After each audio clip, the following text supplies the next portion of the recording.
गौरतलब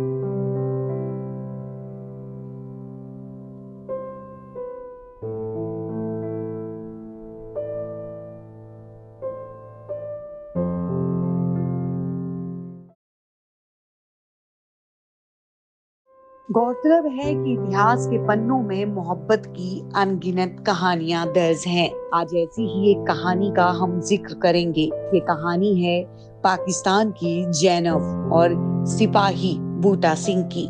ये दावा किया जाता है कि सनी देओल और अमीषा पटेल की गदर एक प्रेम कथा बूटा सिंह की रियल लाइफ स्टोरी पर आधारित है।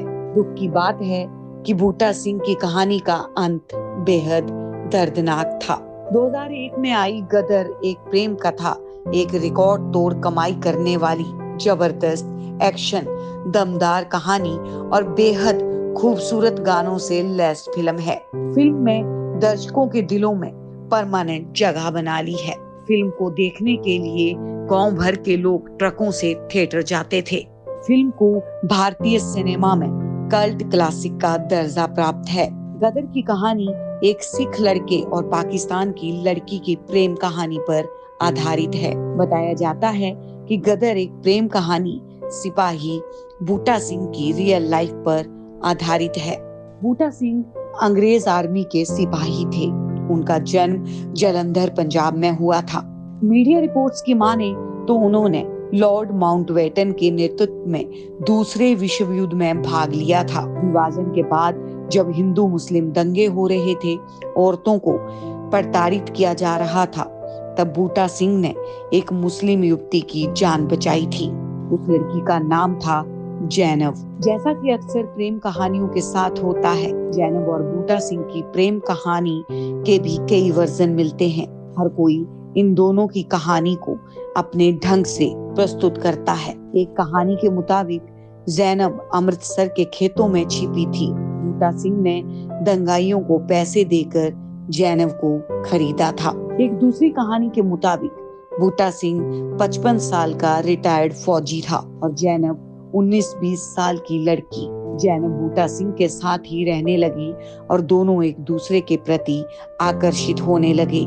दोनों की मोहब्बत के आगे मजहब की दीवार भी नहीं टिक सकी। दोनों ने शादी कर ली और दोनों ने 2 बेटियों को जन्म दिया, तनवरी कौर और दिलवीर कौर। अल जजीरा की एक रिपोर्ट के अनुसार जैनब का परिवार अविभाजित पाक के पूर्वी पंजाब में रहता था। पूर्वी पंजाब भारत का हिस्सा बन गया। विभाजन के बाद दंगों की वजह से जैनब का परिवार पाकिस्तान के गांव में आकर बस गया। गौरतलब है कि जैनब परिवार से बिछड़ गई और इस दौरान उसे बूटा सिंह ने बचाया। विभाजन की तकरीबन 1 दशक बाद भारत और पाकिस्तान की सरकारों ने एक निर्णय लिया। विभाजन के दौरान दोनों तरफ से कई लड़कियां और औरतों का अपहरण किया गया था। दोनों देशों ने ये तय किया कि उन लड़कियों और औरतों को खोजकर उनके घरों तक पहुंचाया जाए। हालांकि कई औरतों और लड़कियों से उनकी मर्जी नहीं पूछी गई।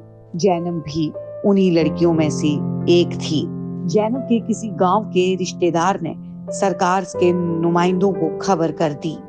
जैनब को जब सरकारी गाड़ी लेने आई तब बूटा सिंह पूरी तरह टूट गए। बताया जाता है कि बूटा सिंह और जैनब की छोटी बेटी भी जैनब के साथ ही गई। जैनब ने निकलते वक्त बूटा सिंह से वादा किया कि वो जल्दी लौटेंगी। इधर बूटा सिंह की रातों की नींद उड़ गई और दिन का चैन भी छिन गया। उन्हें जैनब के बिना जीना भी मुश्किल लग रहा था।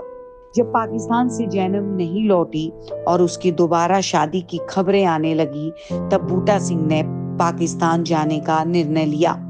बूटा सिंह ने दिल्ली के पाकिस्तान हाई कमीशन गए और वीजा की गुहार लगाई। ये भी कहा जाता है कि उसने सिख धर्म छोड़कर मुस्लिम धर्म अपनाया और जमील अहमद बन गया ताकि पाकिस्तानी पासपोर्ट मिल जाए या पाकिस्तान जाने दिया जाए। बूटा सिंह को शॉर्ट टर्म वीजा मिला। जैसा कि पहले ही बताया गया है कि जैनब और बूटा सिंह की कहानी के कई वर्जन सामने आते हैं। एक वर्जन के मुताबिक जैनब के घर वालों ने उसकी दूसरी शादी कर दी। जब तक बूटा सिंह पाकिस्तान पहुंचा तब तक जैनब की शादी हो चुकी थी। बूटा सिंह जैनब से मिला तो जैनब रोने लगी, लेकिन उसने कुछ नहीं कहा। अब कुछ लोग कहते हैं कि परिवार के दबाव की वजह से जैनब खामोश थी। बूटा सिंह को जैनब से मिलने की जल्दी थी और वो पाकिस्तान आकर पुलिस स्टेशन में जानकारी देना भूल गया। बूटा सिंह को पुलिस ने उठा लिया और कोर्ट में पेश किया। उसने रो रो कर बताया कि जैनब उसकी पत्नी है और उसकी 2 बेटियां हैं। कोर्ट ने जैनब से जवाब मांगा, जिस पर जैनब ने कहा, मैं शादी करके पाकिस्तान में रहना चाहती हूँ। इस शख्स से मेरा कोई वास्ता नहीं। जैनब ने ये भी कहा कि दोनों लड़कियों की जिम्मेदारी बूटा सिंह की है। जैनब से इस तरह जुदा होने का दर्द बूटा सिंह बर्दाश्त नहीं कर पाया। वो स्टेशन पर रेलगाड़ी का इंतजार कर रहा था। उसकी गोद में उसकी छोटी बच्ची रो रही थी। तभी सामने से आ रही रेलगाड़ी के आगे बूटा सिंह कूद गया और अपनी जान दे दी। आज बूटा सिंह को शहीदे मोहब्बत का दर्जा प्राप्त है। उस दौर में अखबारों में उनके बारे में कई तरह की कहानियां लिखी गई।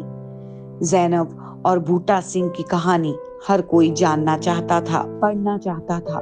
गौरतलब है कि आज तक किसी को जैनब की कहानी उसकी जुबानी सुनना या पढ़ना नसीब नहीं हुआ।